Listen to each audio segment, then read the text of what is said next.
met a lot of women today, so we thought we'd switch it up for you. So I'm gonna start with introducing this guy. You may know him.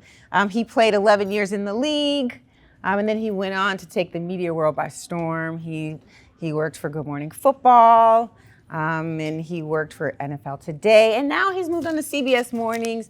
Please welcome my sexy chocolate husband, Nate Burleson! Sexy chocolate?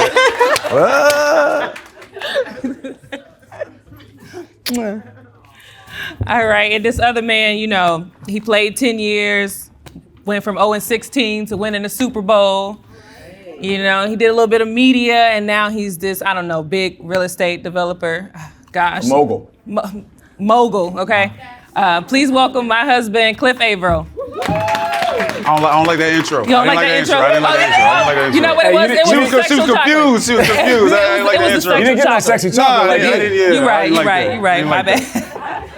We're going to always compete. Y'all are a mess. That's a fact. That's what teammates do. Exactly. Thank you guys for joining us today. We're excited to have y'all on. We're going to ask you a couple questions, but we're going to also let Nate kind of do his thing, bounce back and forth between him and Cliff. You put a mic in front of Nate, he going to take over anyway. Yes, real talk. So we're going to sit back and drink our water and let you guys take over. So go ahead, Nate. You can start off. Welcome everyone, and we're gonna It's a takeover, bro. We're gonna sip our water, and we're gonna come in at the end and ask you guys a few questions. All right, sounds good. How's everybody doing out there? We good? Give it up for Atoya and Tia, doing their thing. We appreciate you guys including us in the insideLINES podcast and on this journey. And I'm gonna talk about it a little bit later, but me and Cliff were just speaking backstage. We are extremely proud of you guys. We'll give you your flowers here in a little bit, but we want to talk about the game in the moment and what the Super Bowl means. Now, I played 11 years, made it to some playoff games. I got close, but never to the mountaintop. So Cliff, I do want to start with you about this game specifically. You have the Los Angeles Rams, anchored by a quarterback that we're both familiar with, Matthew Stafford, against the Cincinnati Bengals, overcoming all odds, and they find themselves in one of the most highly anticipated Super Bowls of all time. So just quickly, generalities, your thoughts on the game. My mic not working? Why did you guys give me this mic? I have a mic too. Oh, well then I don't think you need that one. I don't need it? Oh, okay. Oh, I'm like, Our bad. double up? That's just for show? He said, Nate, give me your mic. On the game, man, obviously, that's what's great about the NFL is the teams that you typically expect to win, the teams that you think are going to lose, you just never know. And I think that's why people love the NFL so much is because any given Sunday, you might take that L. Nobody really expected the Bengals to be here, right? It's a fact. LA, they had all the superstars. Me personally, I didn't know if it was going to work out because we've seen that before where a whole bunch of superstars get together and they usually implode because of ego and whatever else. So these guys were able to make it happen. I say all that to say, if I was going to pick a team, I would go with the Rams based on, like you just said, Stafford, right? We've always seen the talent that Staff had, but the market and the place where he was at. I mean, you knew him as a young quarterback. Oh, I knew him early on. I mean, he was second year. He was a rookie, so I've known him, for a long time. So we've seen the progression, but he's always had a rocket as an arm. He was always smart. Yeah. Now he's just in a market where they can promote him too. Now everybody's looking at him like, he's a Hall of Fame type player. We've already known that. The numbers spoke for that. Yeah. So I would say LA, and then that defense, man. I'm a big Aaron Donald fan. Woo. You're a monster. Best in the game, one of the best that I've ever seen do it with my two eyes. And I think he's going to be the difference maker in that game to give him the best chance to be able to win. Yeah, I agree. We saw Matthew Stafford when he was a young quarterback. He was tough. Yeah. He was very laid back. In the NFL, you can quickly get wrapped up in your own ego. And this is coming from a diva wide receiver, so I know all about it. But Matthew, he wasn't that. He was a guy that just wanted to play football. I'll share a couple of quick stories that will kind of put things in perspective of who he is as a man, as a player. So one time we're playing against the New England Patriots, right? And I'm running a seam route, which is basically up the hashes. I'm in the slot, running up the middle of the field. Now, I get about 15 yards down the field, and the DB is literally right where Cliff is. He's like in my hip pocket. And any quarterback would see that, and he would think to himself, I'm not going to throw this ball because my receiver's not open. But he looks at me, and I look at him. I give him the nod, and not the nod, throw it to me. I give him one of these. Don't throw that, right? He looks at me like Gary Payton on the fast break looking at Sean Kidd. He's like, I'm throwing this thing. So I look at him. He uncorks this ball, and it is whistling through the air. As my eyes get bigger and my hands go up, which are signals for a DB to know the ball is coming, he recognizes the ball is coming. He turns his head. By the time he turns his head, the ball is already in my hands. I catch it like this. I get my feet down, score a touchdown, and I'm just laughing. I'm laughing. I walk to the sideline, and I'm like, Matt, why in the hell would you throw that ball, right? And he said, I knew by the time he turned his head, I can get the ball to your hands before he recognized it was in the air. And that right there showed me how much confidence he has in his arm strength. Now, that's physical talent.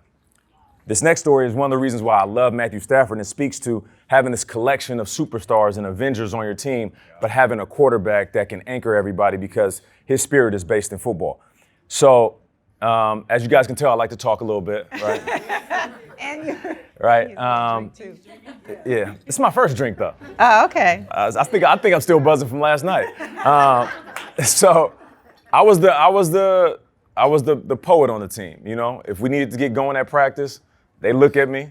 I hit you with a few bars, and everybody would get going. And on game day, you know, guys like Dominic Raiola, our center, he'd come to me and he'd be like, Nate, I need that Super Bowl speech. And I'm like, bro, it's the preseason, bro. I can't. He's like, I need it today. And I would speak from the heart. I would say whatever I felt, whether it had to do with the team, the city we were playing in, Detroit. I mean, to the point where I would get done talking, look up, and guys would have tears in their eyes. So I remember like doing it after one game, and Matt came up to me and he said, man, how do you do that? And I'm like, what? He's like, how do you get up in front of the team and talk to us in the way that you do without stuttering, without stumbling over your words? And I was like, well, one, I love poetry, but two, I speak from the heart. So I think about what is the most impactful in the moment, what my guys need to hear in order to go out there and have an amazing game. And I said, no, you do a good job, though. And he's like, I hate talking in front of the team. And I was like, really? He's like, yeah, I don't like doing it. I was like, but you do it. You're a quarterback. Yeah. And then he said something that kind of blew my mind. He said, I said, so then how do you do it? When you talk in front of us, you seem pretty cool. How do you do it? He said, I imagine I have my helmet on, because when I have my helmet on, that's when I feel at home. Yeah. Like, that's the type of quarterback I love, because it's not about the glitz, the glamour, the payday. It's just about football. So that's why I'm also choosing the Rams, because I feel like— It was a long one to answer, by the way. Yeah. It was a very long one to answer. Come on, man, you know me. You know this. But moving forward, Cliff, you played in the big game. Yeah. A couple of times, by the way. A couple times. My bad. Y'all lost the second one, though. Hey, but we won one. Hey, whoa, we're not talking about it. We talking about the big game. I'm just saying, you should have gave the ball to Marshawn. I didn't have nothing to do with that. I'm agreeing with you. Okay, all right. But what is that like, though? Because, this is like my brother right here. So, and I told him straight up, I'm jealous. I'm envious. The football guys didn't reward me with a Super Bowl. Yeah. I gave everything to this game. And I love the fact that you can put everything into a season and then cap it off by winning the Lombardi and getting a ring. So we oftentimes talk about it, but what is it like, though? Getting through the season, the bumps and bruises, the aches and pains, the criticism, going into the playoffs where basically it's a shake of the dice, anybody can win, and then knowing that you are moments away from being immortalized. What was that moment like? Well, I think for me in particular, as you know, we played in Detroit. So for me, it was the combination of just everything up until that point. Yeah. Went 0-16 as a rookie. Only had one winning season up until that point, my sixth season in the league, right? So when you're on teams like that, the atmosphere, everything, it's a dog-eat-dog world. Like, everybody's just trying to make sure that they don't get fired based on how terrible this team is, right? So those years of grinding through and figuring out what the NFL is about, when I get to Seattle, it's a whole nother set of headaches, right? Because myself, Michael Bennett just show up. Both of us are top free agents. Both of us know we're supposed to be starting defensive ends. Like, we've been starting the last few years. Right. And neither one of us are starting. I remember looking at Michael Bennett week 3, like, I don't know if we made the right decision coming here. On some ego stuff though, right? On some like, man, I'm not playing as much as I'm playing a lot. I'm just not starting. And as a player, you want to start. You want to come out the tunnel. You want to run out that tunnel. You want to come out the tunnel, right? Yeah, that's a fact. So you know, just dealing with the mental piece of it, being in a new city, you know, wife, trying to figure things out, all these different things. So as the season gets going, it became one of the situations where Mike and I looked at each other like, man, you know what? Hey, these are the cards that's dealt right now. We're just gonna go out here and ball out. Yeah. And then over the season and just winning ball games and just building that trust with all the guys, because it's our first year there. You know, that was a mental issue or problem that we were having. But once you get over that, winning those ball games and getting around Richard Sherman and all these guys and finding your space and how you're gonna make this team great. That team was nasty, bro. Making the team great, right? Some superstars, man. So getting to the point where, honestly, when we got to the Super Bowl game, it wasn't a doubt in my mind that we wasn't gonna win that game. Really? Bro, everybody, and this is the first time this ever happened in my career, where we in the D-line room watching film, we looking at them like, these guys ain't that good. Like, what's the hype about? Because they were supposed to be the best offense ever at the time or whatever. Right. And then you go into the locker room, I look at the DBs, it's like, bruh, they not that good. They not built like that. You look at Marshawn. Marshawn's like, oh, they defense not even built like that. Like they not that nice. And it's the first time where everybody collectively was like, we got this. Oh yeah, we about to take over. And so from the very first play, got the fastest score in Super Bowl history, by the way. Yours truly. Remember that? But honestly, it was such a blowout. So by the second half, at halftime, I'm telling all my guys like, hey man, it's still Peyton Manning over there. Like, we can't give in. We can't, like, hey. But we also know as a defense, we nice as hell too, right? Yeah. So first play of the second half, Percy Harvin takes the kickoff. Now at this point, it was like, okay, for a quarter and a half, we like, all right, this clock need to hurry up. Are we ready to celebrate? You say we ready? Yeah. And then holding the Lombardi and all, like, it was just different for me because again, I started off the worst possible way ever, going 0-16 to being one of the only. I was the only player for the longest that went 0-16 to winning the Super Bowl, and that was just a life lesson. It's like it's not how it starts; it's how it finished. So it just felt a little different for me. Speaking of that, how it starts and how it finishes. Here's another, I think, pretty cool story. So when I was in Detroit, Sean Jefferson was my wide receivers coach. He was a former NFL player. We call him Triple OG. Good dude, just very honest. He always pulled back the curtain on what was going on behind the scenes. Kept it real with us. He had a young son by the name of Van Jefferson, who would come in and he would sit with me and Calvin, and we'd give him game, teach him about how to dominate in middle school and high school, tell him how much we were fans of his. And I like speaking encouragement into people's lives. And I'll say it over and over again until you believe it. So I would always say, you know, your pops, you coming from a legacy of a great wide receiver, but one day, like, I'm gonna be talking about you. One day, it's gonna be me cheering for you. Wow. You fast forward all the way up until now. 2 days ago, I'm sitting at the NFL Network. I get a FaceTime, and I don't pick up a lot of FaceTimes. And I pick up the phone, and it's Van Jefferson, who is now the wide receiver for the Los Angeles Rams, getting ready for his first ever Super Bowl.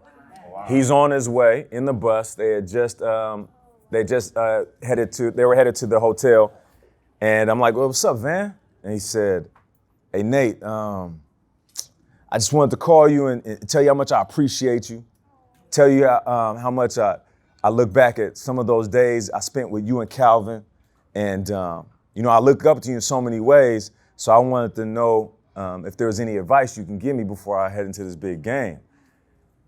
I never even played the Super Bowl, so I'm kind of tripping out. I'm like, yo, I don't know what I can tell you about this big game, but what I do know is life has put you in this position because you're destined to be here. Like, I feel like life is a collection of moments, and anytime there's an opportunity, don't ever get rattled by the door opening. Just know it was supposed to open. and you were supposed to walk through it. So I'm like, with your pops, you being around some great, I'm not talking about me, you're hanging around Calvin Johnson as a middle schooler. Like, these are all moments that help you get to the point you're in now. And he's sitting next to Cooper Kupp, who is the best wide receiver in the game. Odell Beckham, who has had one hell of a journey to get here, playing in his first Super Bowl. And you are basically the third wide receiver on a team that is about to face the Cincinnati Bengals. The reason why that's special to me as a guy who was okay with being the Robin to somebody else's Batman, defenses are going to focus on Cooper Kupp. They're going to focus on OBJ. I said, so Time to eat. this is your Time moment. to eat. This is your moment. Sir. So he's sitting on that bus, and he looks at me. He says, "Man, I appreciate you, OG." And then the last thing I said to him, I said, "Go win a Super Bowl for those of us that didn't have a chance." And he said, "I got you, big bro." And that was the last thing he said. So Nice. talk about life coming full circle, What's crazy with that though is Sean Jefferson's from Jacksonville, and my best friend used to date his niece, right? So for the draft, separation. but my draft, he told me to come stay because I didn't want to watch the draft when I was getting drafted. I didn't want to watch the draft with my family because I just didn't know where I was going to be drafted, nervous, whatever. So he wasn't even there. He had my cousin or whatever, and we stayed at his crib to watch the first round of the draft or whatever. Sean Jefferson's the one that called me when I went to Detroit because he was in Detroit. So it all And it ended up being your coach. and it ended up being my coach. But I remember Van through the years coming up and always just having the ball in his hand. Now this man playing in the Super Bowl. It's crazy. Super Bowl is crazy, man. Yeah. So I want to switch gears a little bit. Okay. Okay. She said we're talking too much. I know we switching gears a little bit. Okay. So we recently lost a friend of the show, Chesley Chris, after suffering from high functioning depression. And you all know all too well what it's like to feel one way, but still have to get up and perform, no matter what you may be feeling mentally or emotionally. Can y'all talk a little bit about like your experience with having to show up when you didn't really want to? One, rest in peace, Chesley Chris. I worked with her at Extra. She was like a little sister to me. The brightest light everywhere she went. I work 1,000 jobs, so I would show up to our set, and usually I'm just sitting in the corner collecting my thoughts, getting ready for my second work day of that day. And she would burst in. She'd be like, "Nate, you ready?" And I'm like, "I am now, girl, let's do this." But her light was always on. And people were asking me, like, "Did you ever see anything? Did you ever recognize something about her? Were there any hints?" And just thinking back, maybe it was that her light was always on and she felt the pressure of wearing the weight of the world as a coat, and it just got too heavy. So that kind of tripped me out, as my wife knows. Like I don't deal with death easily, and especially young people. But it does put things in perspective, because as men, and athletes, we're taught to power through everything.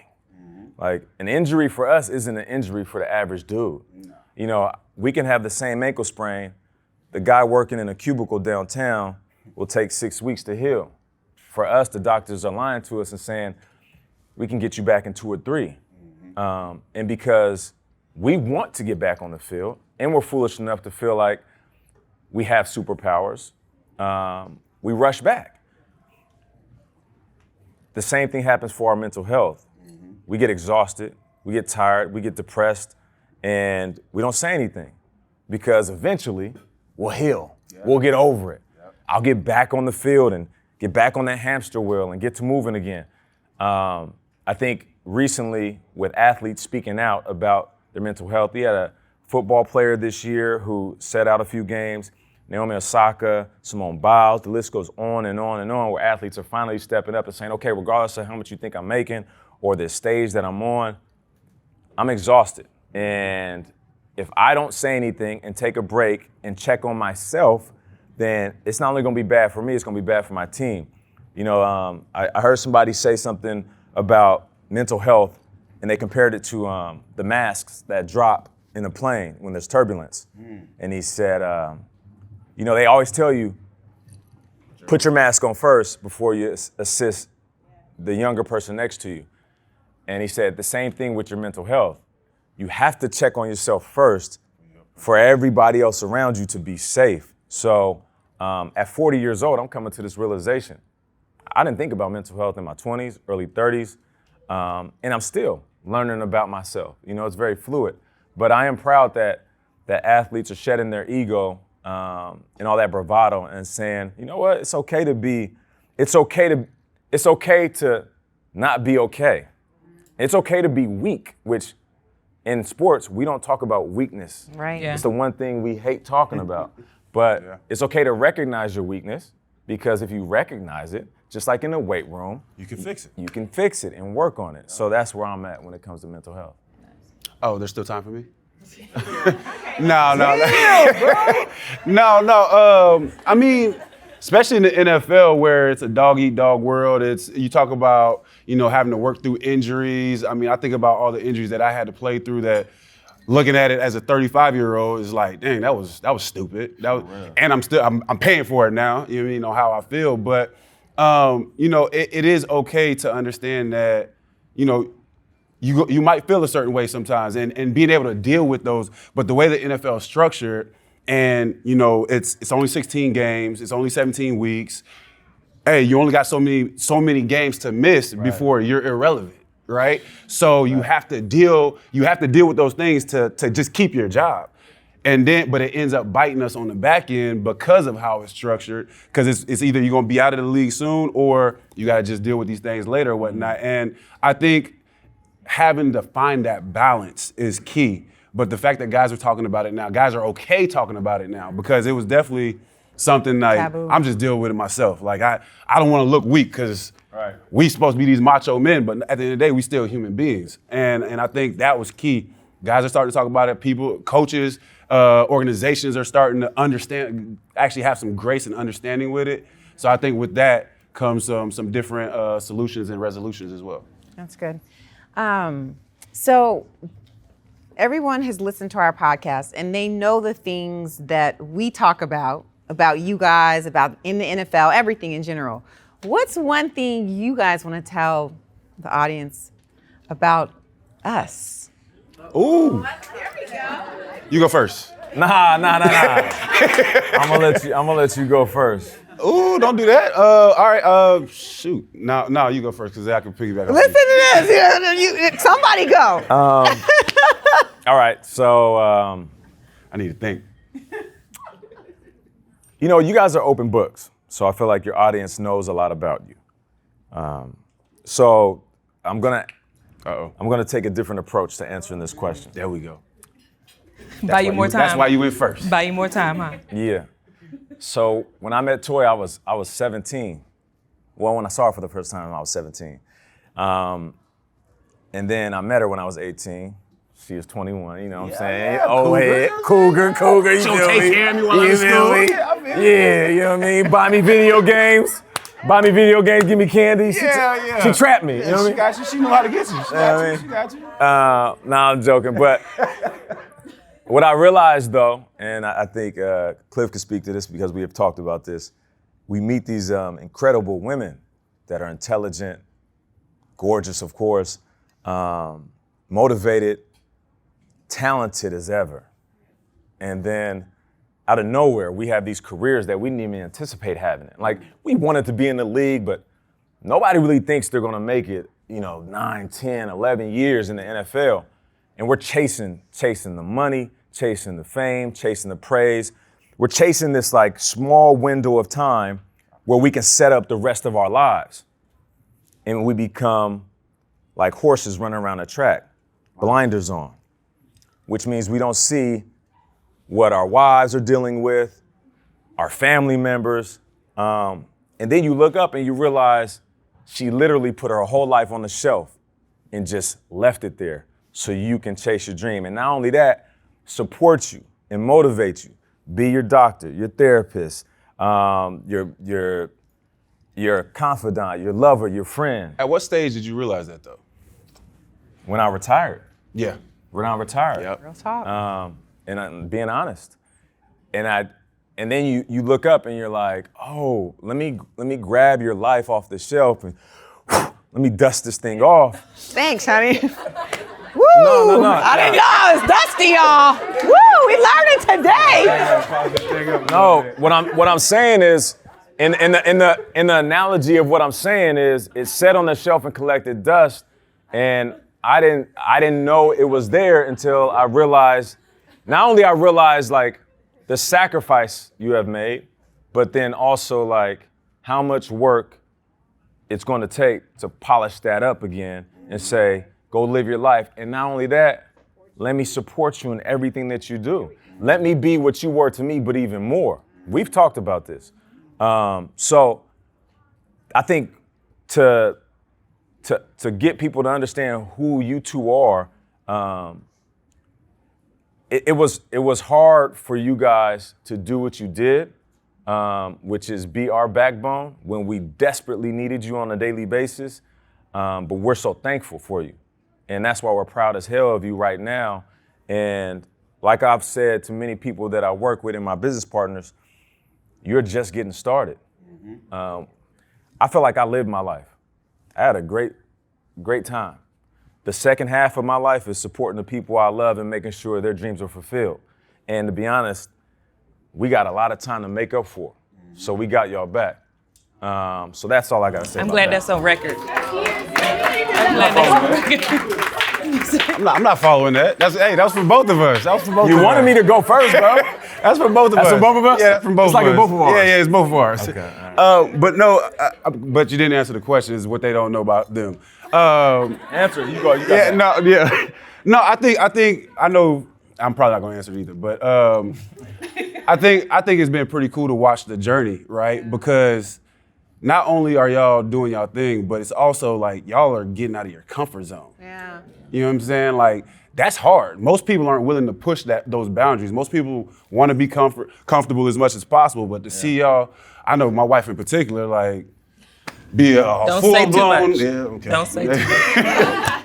Be just a mess right before going on stage. Like, oh my gosh, like, oh, nervous and, up all night and like putting that work in and then. And flip the switch. And it's kind of like how we had to do in football. Like, we feel like crap, but as soon as that first play come around, hey, you got to go. Yeah. And it's pretty cool to see that, but also understanding that, like, I know although it gets frustrating at times for y'all, that y'all continue to keep moving forward, because I'm a firm believer of, you gotta work through some stuff for it to like actually be something, right? And that's what y'all are going through. I mean, last night at the hotel, I'm like, it's 4:00 in the morning. Like, what you doing? Oh, I gotta get my questions together. I gotta do this. I gotta do that. And it's like, that's the grind. Yeah. And for me, it's pretty cool to watch because I understand that. Yeah. And I know it also will pay off. So hats off to both of y'all, because I understand. Like, I see it. I see how stressful it is, but just know it'll pay off. Thank you. I drop two shit. I can do this too. You know what I'm saying? That was smooth. Well, thank you guys so much. Yes. We appreciate you We guys. appreciate y'all. Thank you for coming on.